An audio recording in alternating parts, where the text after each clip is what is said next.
Assalamu alaikum, Welcome. ladies and gentlemen, dear audience, যারা যেখানেই আছেন সবাইকে আমি শুভেচ্ছা জানাচ্ছি এবং সবাইকে শুভ সন্ধ্যা জানাচ্ছি। আজকে আমরা অবতীর্ণ হয়েছি আমাদের সপ্তম অধ্যায় of Prime Bank Presents Expertise, and this is hosted by Valor of Bangladesh. Valor of Bangladesh আপনারা সবাই জানেন যে একটি নলেজ ডিসেমিনেশন প্ল্যাটফর্ম, যেখানে আমরা বিভিন্ন এক্সপার্টের সাথে কথা বলি এই ওয়েবিনারের মাধ্যমে বা ওয়ান অন ওয়ান, এবং তাদের বক্তব্যগুলি আমরা তুলে ধরি in different form of social media আপনাদের অবগতির জন্য, এবং অ্যাট দ্য সেম টাইম এগুলাকে আমরা ট্রান্সক্রিপ্ট রূপে একটি জার্নাল হিসাবে প্রতি বছর আমরা এটাকে লিপিবদ্ধ করে আপনাদের সামনে পৌঁছাবার চেষ্টা করি। তো আজকে in the seventh episode of Expert Eye, where we have a very distinguished expert to talk with us,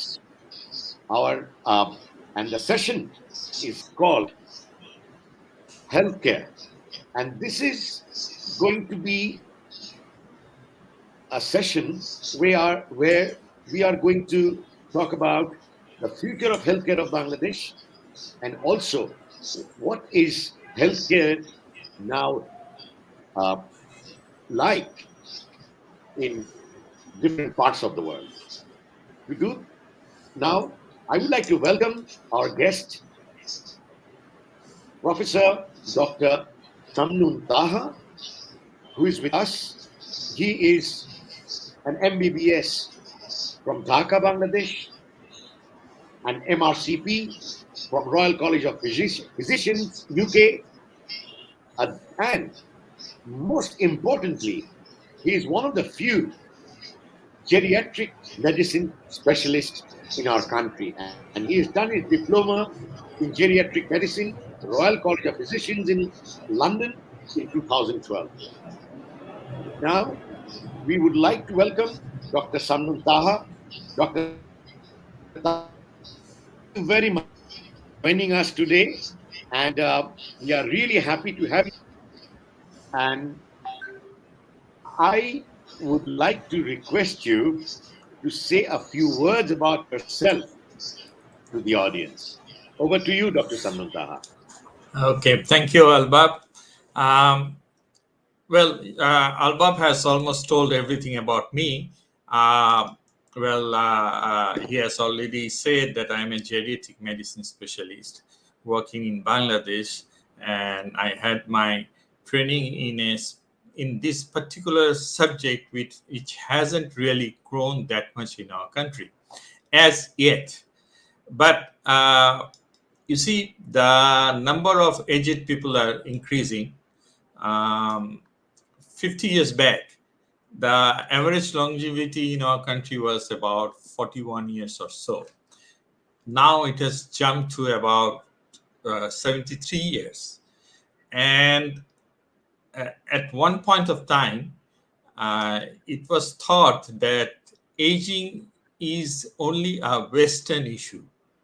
But it is said now, with development of healthcare and all the socio-economic condition, in next 25 years or so, around 70% of the aged people will be situated in subcontinent and China. So it has become very much a Eastern problem rather than a Western problem, aging. And I have been working with aging for a long time. I mean, not only as a doctor, but other aging issues as well, with different NGOs in Bangladesh and outside Bangladesh. So that is my specialty. And I have a hospital, the first one in the country, uh, called Senior Citizen Hospital, which is established with the aim of developing the Western model of treating elderly people. I mean, still in infancy, but I'm working on it. Okay. Congratulations, Dr. Taha. This also goes for the audience. I have visited his hospital. It's called Senior Citizen Hospital, and he is doing a wonderful job. And this is one of the dimensions that I really would like to bring before you that this gentleman has initiated. Um, Dr. Taha, I just want to know in few words what has prompted you in becoming a geriatric specialist? Of course, you have mentioned about certain facts, but you yourself as a person, what has prompted you to become a Oh, geriatric well, specialist? actually, when I went to UK for my post-graduation studies, I mean, even in UK, it was in their infancy, geriatric medicine. So when I was a very young doctor, yeah, I was posted in a, geriatric care institute. That was long, long back, and it was I mean, that hospital mostly had geriatric and psychiatry, and it was somewhere near Newcastle, in a very small town. And I was the only Bangladeshi over there, obviously, and mostly it was there were some English doctors or so. So uh, well, I came across a lot of elderly people over there, and how they are treated and all that. Initially, I thought that my career is in an end stage at that point of time, because nobody used to speak about this geriatric medicine, or about, or how to take care of elderly people, even in UK at that point of time. um, but then I went, and when I came to know my patients, and their different problems, and this elderly people are really, at one point of their life, they are quite helpless, and they're like, you know in some respect, babies. uh, I came across uh, some of the dementia patients. Dementia is something, a word that is becoming popular, or known in our country as well. But at that time, long back, even in UK, dementia wasn't something that doctors worried about. But I still remember, I walked in my ward. Old lady, dementic, suddenly ran after me. She was very agitated. So, and I was really, really very scared. Next day, my consultant uh, took me to her and said that, look, this lady was one of our best plastic surgeon, and she is suffering from dementia now. And really, I mean, from that time onwards, I really wanted to become a geriatric medicine specialist. So yeah, that's my story. And since then, I am working on it. I mean, I love this subject and all that. Yeah. And it Thank you, Dr. came, Taha. yeah, Please go ahead. actually, it came really handy this time during the COVID period, because you all know We'll, that COVID affected the elderly people a lot, more than the younger we'll come ones. to that, All Dr. right. Taha. We'll Okay. come to that.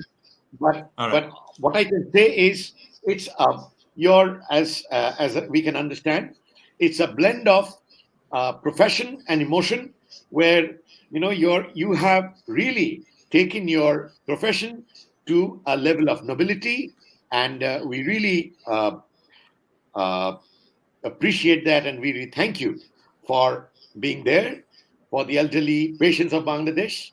Now let us go to the session, and let me start this session with one question related to what you were about to say, I guess.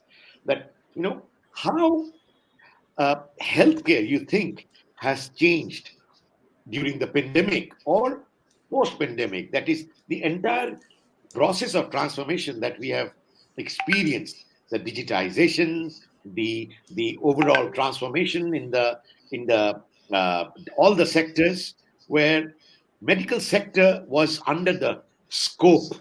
It was a very, very important and integral sector during the last 1.5 years or 2 years. So, with your own experience, how do you see this medical or healthcare has evolved over the last 1.5 year or 2 years? Thank you, Dr. Taha. Over to you. Well, initially it was a very scary experience, even for us doctors, really, and it did prove the inadequacy of our preparation. I mean, uh, well, the healthcare system all over the world, not only in Bangladesh, uh, was inadequate to handle something in this huge scale and this complexity. Uh, uh, well, especially in Bangladesh, there was shortage of ICU.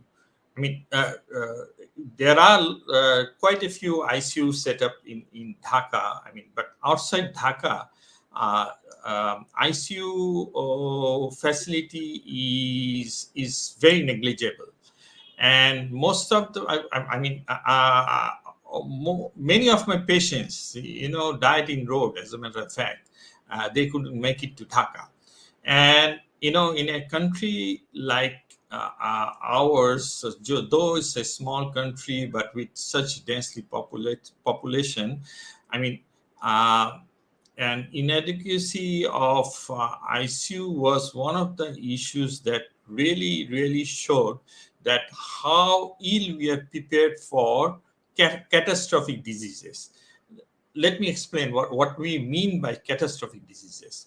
Catastrophic diseases are this type of complicated diseases where you need complicated manpower support, machine support, and and other medical facilities. Because having some ventilator is not good enough.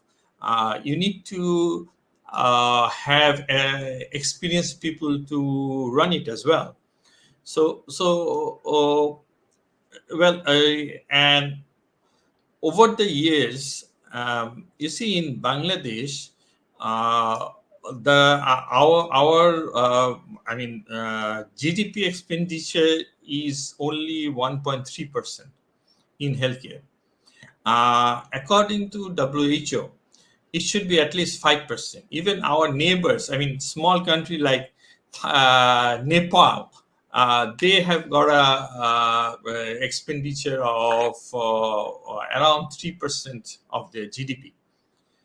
Uh, and over the year, if we see that in last 10 years, GDP percentage expenditure in healthcare has gradually decreased, though the budget has the increase has increased in size. So the amount of money has increased, but the GDP percentage expenditure is quite low. On the other hand, there has been a lot of changes in population structure in our country. People have aged a lot, and they come with complex diseases, and they have to be admitted in the hospital more frequent than before. They need complicated healthcare support. This all everything costs a lot of money, and there are some studies, as a matter of fact, that um, about 5 million people are going. Bangladesh, as you know, is progressing fast economically, socially, in everywhere. But still, the healthcare cost is bringing down about 5 million people under the poverty line each year.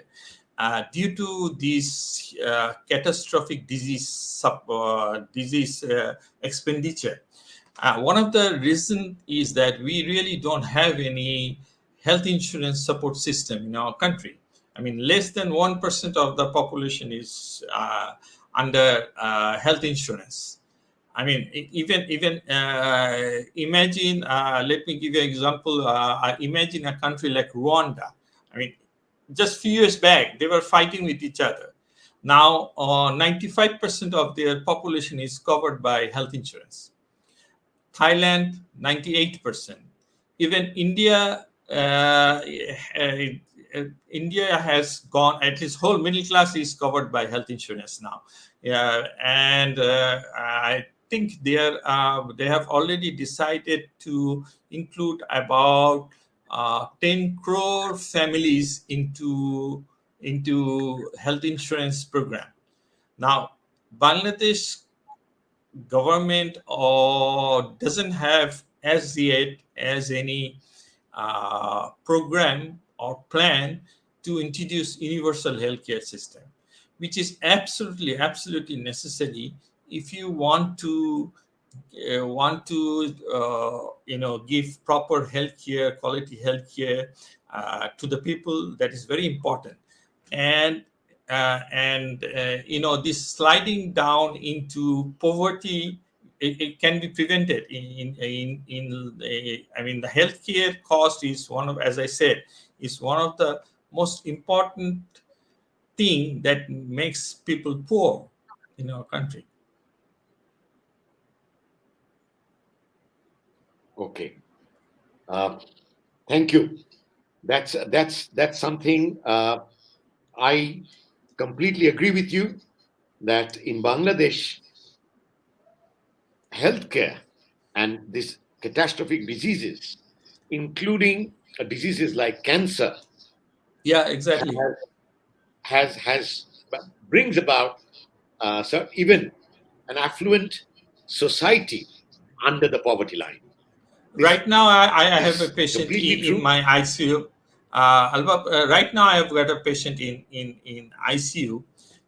They have been treating their sons were with. I had a meeting with their son just this afternoon, and they have been spending lots of money after their mother for last 1 year. But she has progressed to stage 4 cancer, which is the end stage, and Yeah. now she needs ICU support. I was telling them that, look, she's. What do you guys want to do? I mean, medically, I don't see any future for this particular patient, and if I prolong her stay into ICU, all you will be doing is spending money. This is something that I have to tell.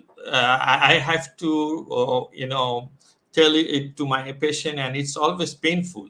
But if there were some sort of payment system, insurance system in the country, I would be as a doctor. I feel very good because I wouldn't have to uh, tell this to a son.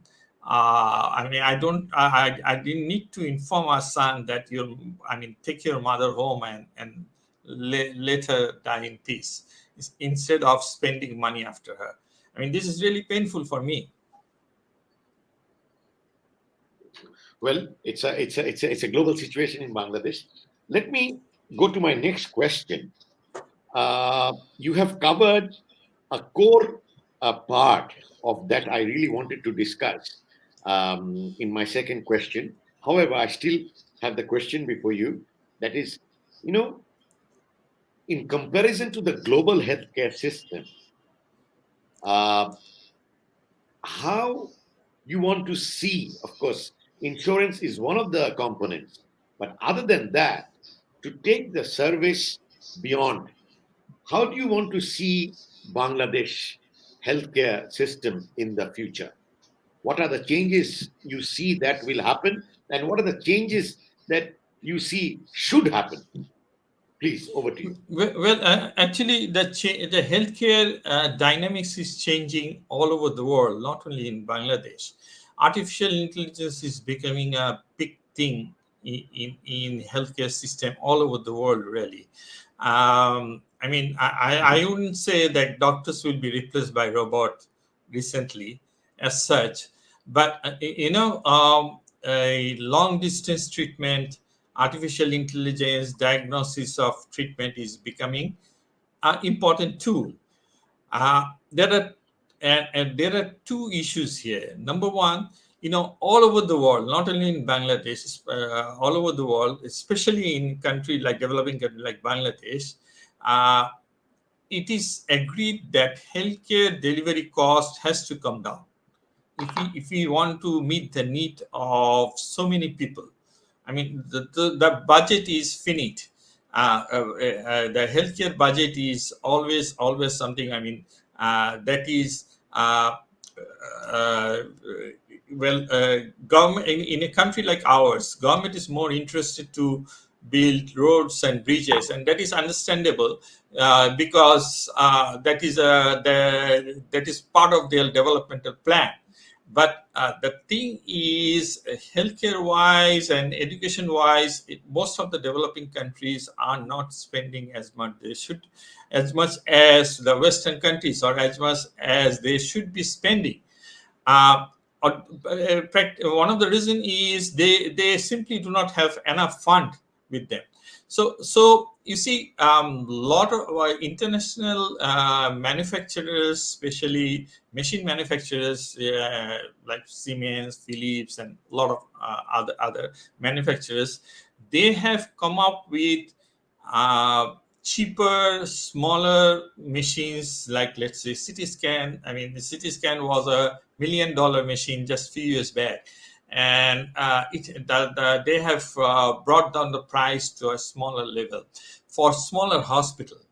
And with development of minimal invasive surgeries and all those new technologies, people do not need to stay in hospital for a long time.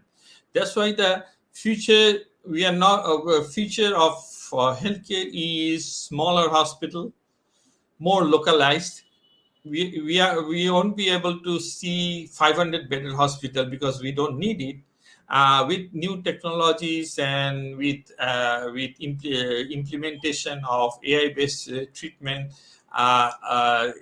probably a localized small hospital will be the norm. And with I mean, that's for the towns or the cities. And the challenge is always how we take the modern healthcare system to the small towns and the villages, because I mean, a majority of our people live there, and it's only fair that we cater to the need. And one of the ways of doing it is, distant treatment, and also setting up smaller setups, smaller hospitals, smaller with smaller hospitals in different part of the country. I mean, as a matter of fact, in different parts of the world, people are experimenting with this hub and spoke for fashion of healthcare system, where in the center there is a hospital which supports another 10 hospitals away from there through technology and other means. And more so, it will be relevant in our country more so because this country is really aging, contrary to the belief that only 8% of our population are above 60. But if by sheer number, our elderly people population is about 15 million, uh, which is much. I mean, whole UK has only 10 million above 60 people. So, in most of the doctor's chamber, if you walk into a hospital, even in Bangladesh, I mean, 60-70% admitted patients are old people, are elderly people, really, and they have multiple diseases. That's why the healthcare cost is growing. One of the major issues is this aging issue, because uh, for an aged person, uh, healthcare in a hospital, I mean, becoming sick is just one part of their problem. When they recover and go back home, they need social support as well. That has to be given sometimes by the community, because the social structure is changing as well. uh, uh, I mean, in most of the families, sons and daughters are living outside the country or in some other cities. So, who looks after them if they become sick? Who prepares their food, for that matter? I mean, community has to take care of that. So, we need to build up community-based support care system to complement the healthcare need as well. That is very important. Thank you, Dr. Taha. We'll just take a break for 2 minutes, and then we come back with a couple more questions. Thank Okay. you. Okay.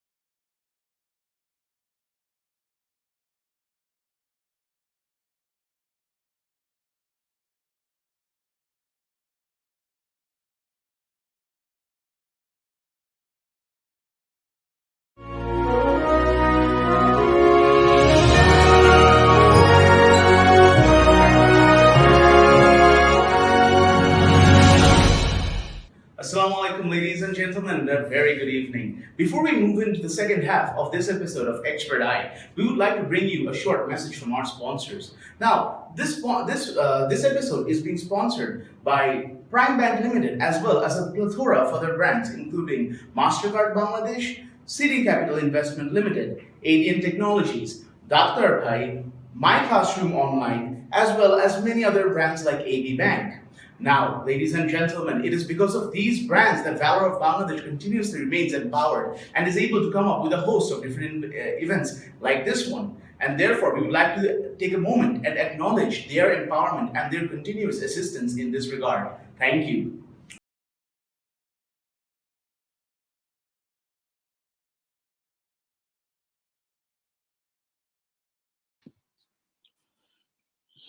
Welcome back, dear audience. Uh, we are back with Dr. Taha, and we will have a couple more questions before you. But we have been, before that, let me tell you that we have been hearing about a very important fact that how this group of aged population can be brought under a healthy living. So, in a nutshell, so let us go back to Dr. Taha with our next question. And that is a very simple question I would like to ask, which is uh, about economies of scale. When you spoke about that, bringing in the small hospitals or community-based hospitals, how can we uh, achieve economies of scale, Dr. Taha? Well, as I said before, the price of expensive instruments, the instruments which were considered very expensive, have come down drastically. Um, Okay. this is one of the issues why, a hospital is a hotel and a healthcare system combined together. You understand? I mean, if you walk into a corporate hospital, even in Dhaka, it's a five-star hospital, and as well as lot of gadgets, expensive gadgets, and all this. It takes a lot of money to build a big hospital, and the problem with big hospital is the recurring cost is also very high, and you need lots of different types of manpower for that. That's why they you charge so much in a corporate hospital, for that matter. Uh, but what about, I mean, probably a small percentage of our population can afford that. But what about the majority of the middle class, lower middle class? Let alone, let's not talk about the poorer section of the population. But in our country, even higher middle class, middle class is quite a very big section of the population. So, and not only in Bangladesh, not only in Dhaka, I was in Mumbai 2 years back, just before COVID, and even there, I went to a lot of places to see how their healthcare is evolving, and it seems that I was in a hospital. It's a wonderful. I would call it a 7-star hotel, at Apollo in Navi Mumbai. It's a 500 bedded hospital, but I saw that only 200 of their beds were occupied, uh, and 300 beds just lying empty. But when I went to a localized hospital in one small county, one small ward, it was full. A 50-60 bedded hospital. They were doing angiogram right and left. They had smaller cities and everything, and in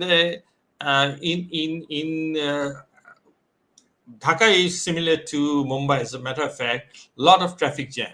Even if you want, yeah, I mean, imagine you are living, as I know that you are living in Bosundara. You are not going to go to Square all the way to Dhanmondi for any treatment. If you need it, I mean, probably you'll get worse during the ride. And think about. I mean, Dhaka is several cities within one city, isn't it? I mean, Yes.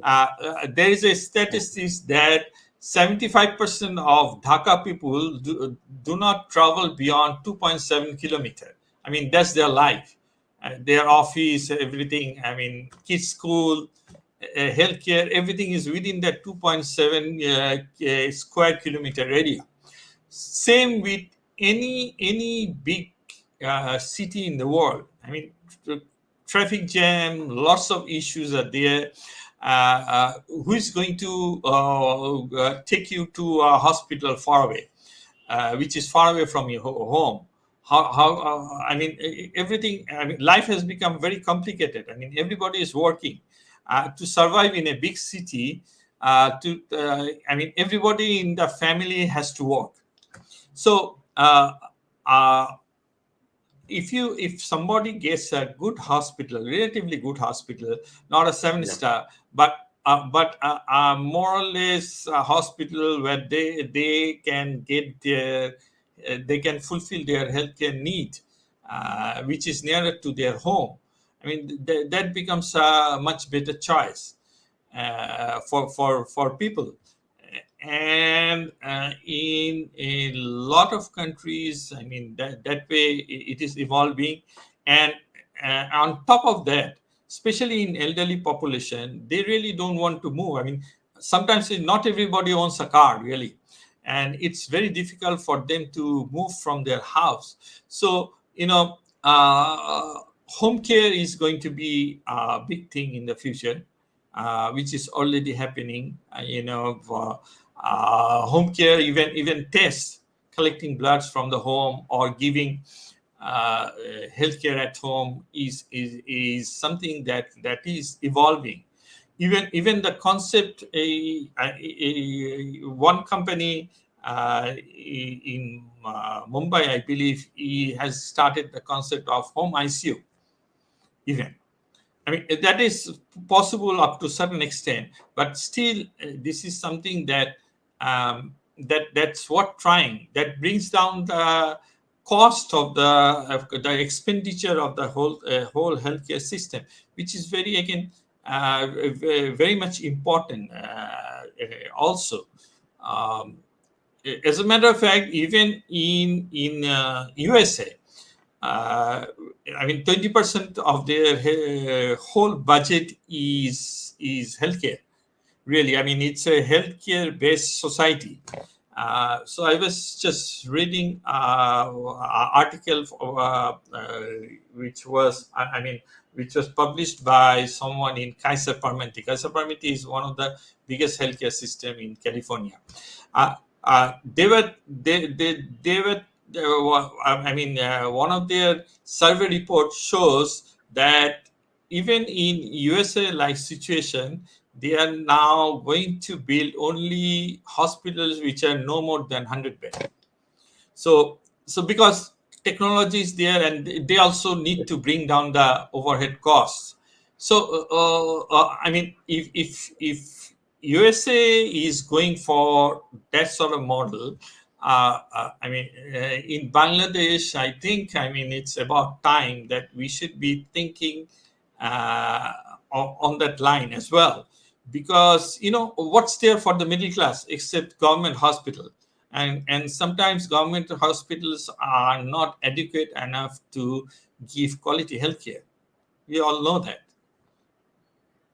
Thank you. Thank you, Dr. Taha. My last question is, since we are talking in line of, your forte, which is geriatric or elderly people, I mean, this is something that I want to, also for the help of the audience, let me put it this way. that আমরা সবাই এভাবে চিন্তা করি যে আহ, বয়স্ক, তাই ওনাকে আমরা চিকিৎসার থেকেও ইম্পর্টেন্ট যেটা, সেটা হলো আমরা কমফোর্ট দেওয়ার চেষ্টা করি, চিন্তা করি যে তাকে কতটুকু কমফোর্ট দেওয়া যায়, and within the limited scope of our healthcare, like for instance, couple of my elderly relatives have passed away over the last year or so. The healthcare that was applied was same for any patient under such condition. It was COVID. One of them was COVID, and one of them had heart situation. Now, আমরা একজন young পেশেন্টকে যেই ট্রিটমেন্টটা দিতাম, একই treatment কিন্তু আমরা ওই এল্ডারলি মানুষটাকে দিয়ে যাচ্ছি।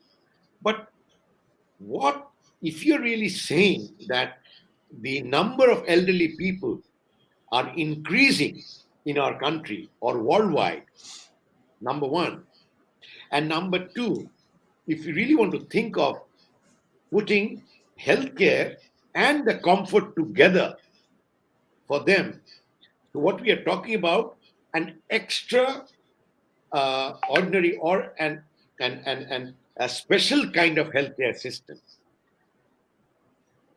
How this can be adopted by contributing to the economy. So I'm not talking about palliative care. What I'm talking about is giving comfort to an elderly patient, as well as giving him a special kind of a treatment.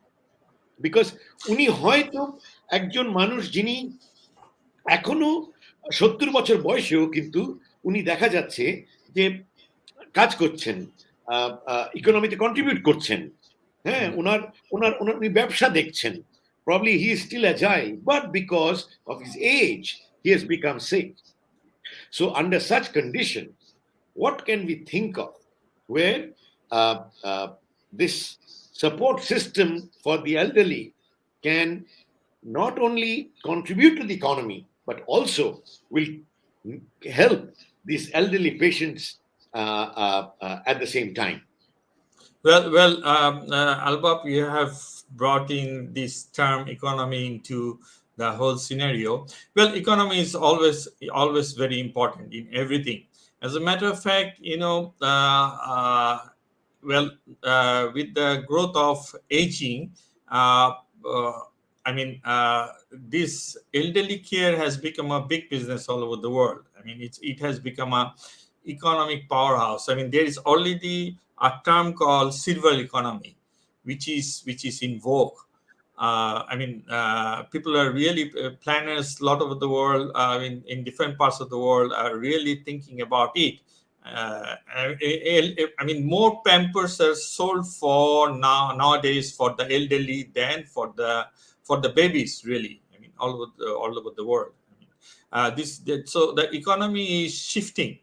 They are becoming consumers as well. And when you are talking about, how we should differ in our approach in treating elderly people.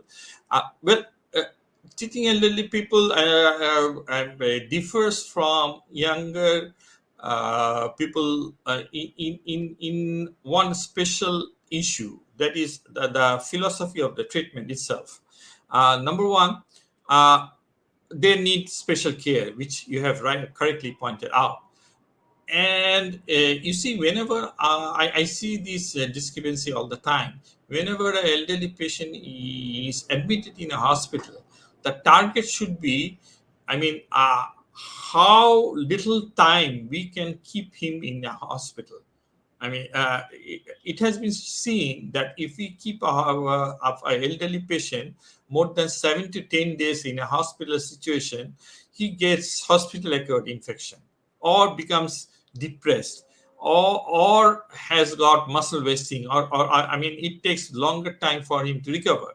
So it is very important that we discharge him as soon as we can from the hospital, and the care should be continued, not discontinued. In young patient gets well and goes back home and we forget about them. But in elderly patient, sending home itself is part of the treatment. Well, what how he's going to recover, how he's going to recover at home, or whether he needs any other treatment at home. So what's his nutritional need at home. A lot of home components are added into it. Or is the toilet slippery? Elderly frail person can sleep in the toilet. So why not put some rails into the toilet? These are all part of the treatment. And then again, one of the important issue in old age definitely is depression. And depression arises from loneliness. So to cater this particular need, there are now adult daycare system concept uh, in many countries. It hasn't started in our country, as a matter of fact. But adult daycare, is like young children. There are for young children there are daycares, but for elderly, a daycare concept has also developed, which has become very important. They come, they take their they take their treatment over there. They socialize with their people of their own age. And come on. A 70, imagine as a group of 70 years old friends wants to spend some quality time together. Where they will go in this city? You name one place. There's no place as such. So they live alone in their home and they get depressed, and that leads to a lot of other problems. So community based healthcare system again is something that we should develop for our elderly people, where they can meet, they can have their treatments, they can have their socialization. These are very important issues. And most important, people have to realize that, with so many elderly people around us, we should change our concept of the society itself. I mean, age-friendly society. One of the issues that has become very vogue in a lot of countries, like uh, in our country, probably a 60 years old man is an old person, or 70 years old man is an old person. But in, let's say, in Germany, 70 years is nothing. So there is a term called societal aging. People is as old as the society think he is or she is. So we have to change our concept of aging as well. I mean, that is very important. Thank you. Fantastic. This is very interesting. I mean, one thing just came in my mind. In Bangladesh at the moment, over the last, especially over the last 7, 8 years, this concept of startups, the startups, venture capital investment, you know, this has become the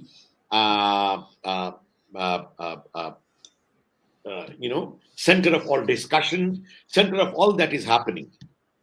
And this message can be for the startups as well, that think of something that can facilitate the elderly generation, right? Yeah, definitely. Not and we must not call, as you have said rightly, that societal aging. So that's a wonderful terminology, and so that's what I'm saying, that we can really think of, the startups can think of something for uh, investment can be made to support. Maybe a restaurant for the 60 years and Exactly. above. I mean, that could be an interesting place. I mean, there might be a lot of customers there. Uh, Fantastic. Yes, exactly. yeah. Exactly. So now, my last question to you, Dr. Taha, is, Yeah. you yourself is a doctor as well as an entrepreneur. You yourself is a doctor as well as an entrepreneur.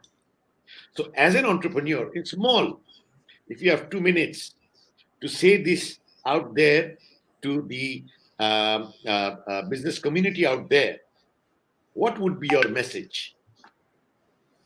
Well, to tell you very frankly, I mean, still, financial institutions in our country are little skeptic about financing healthcare. That is one of the important issues. I mean, if you ask for setting up a garments industry, they are willing to give you money.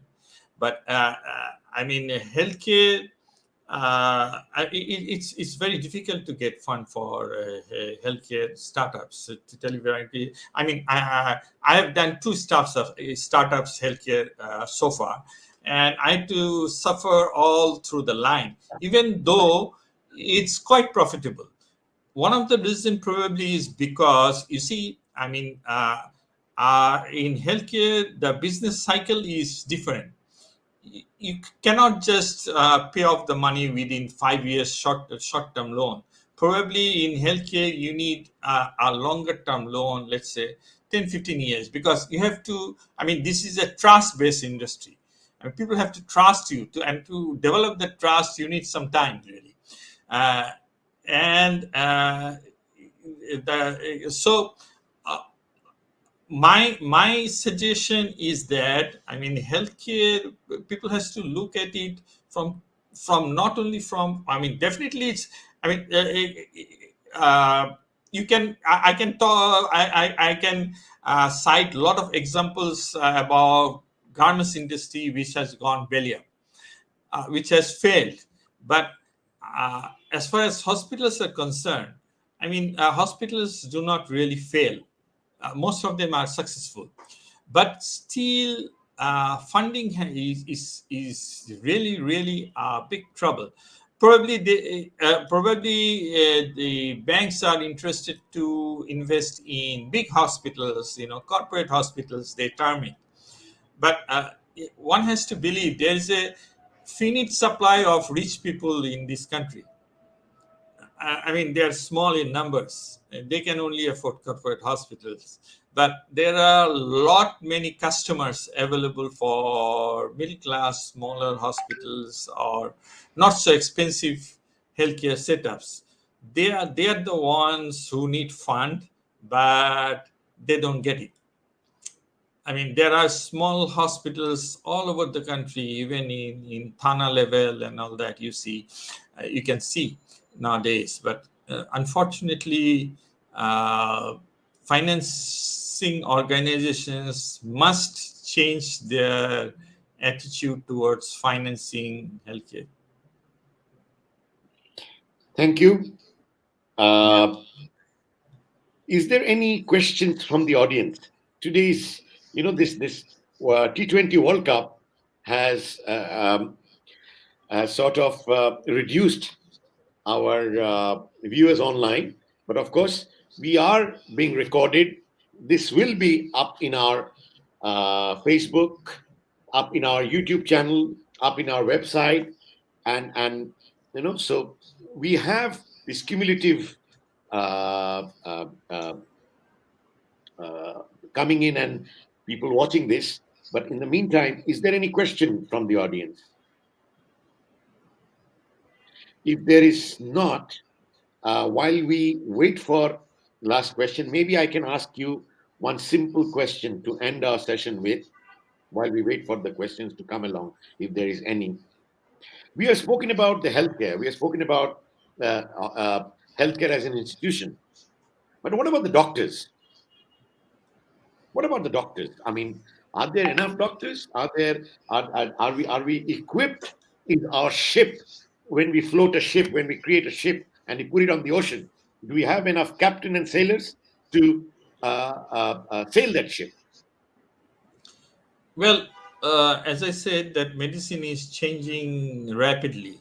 I mean, it's changing so rapidly that what is taught in the medical schools are becoming quickly obsolete. So it's always a challenge to create. I mean, doctors are in a way like entrepreneurs, really, I tell you, because they see patient and they have to deliver. I mean, they have their service to sell. That's how they survive. And they must have adequate service capacity, delivery capacity to meet their ends meet. But the problem here is, you see, problem starts when we don't have any proper referral system in the country. Though there are about now more than 100,000 MBBS doctors in the country, but even with simple diseases like simple fever, people go to the specialist. That's not how it should be.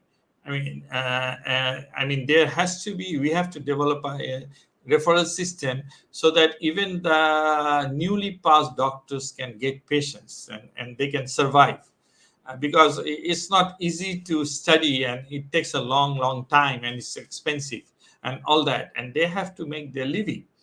And when it comes to specialists, the quality has improved a lot over the years. You remember that for cardiac problems, I mean, all the patients used to go outside the country. Now most of them are being treated inside the country. uh, and it's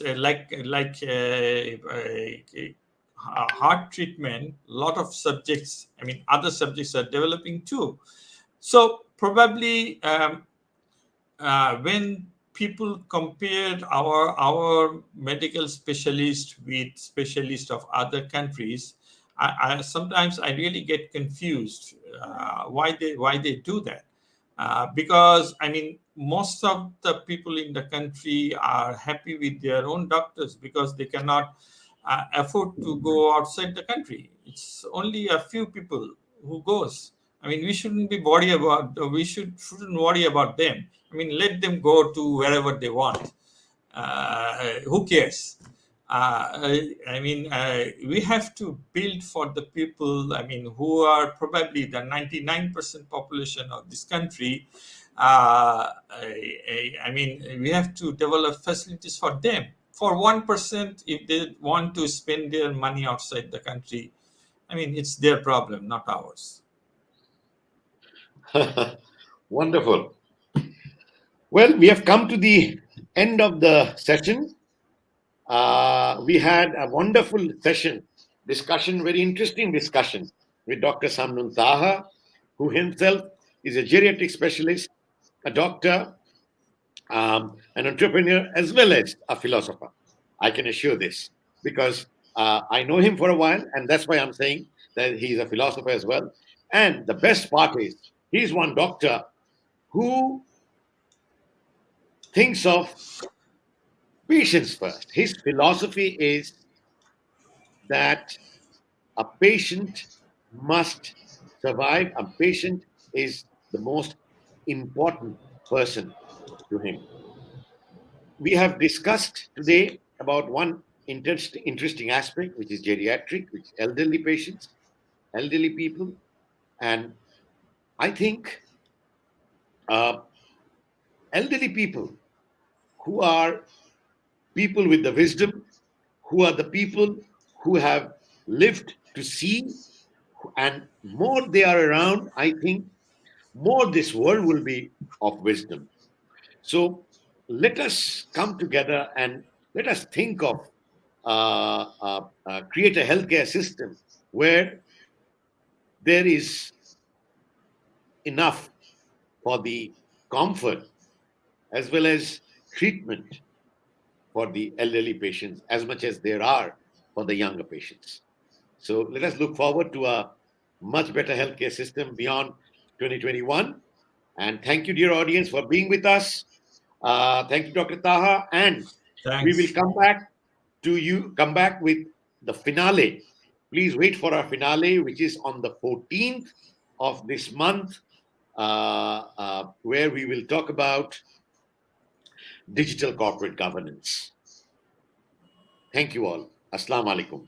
Good night. Okay. Good night, everybody. Bye.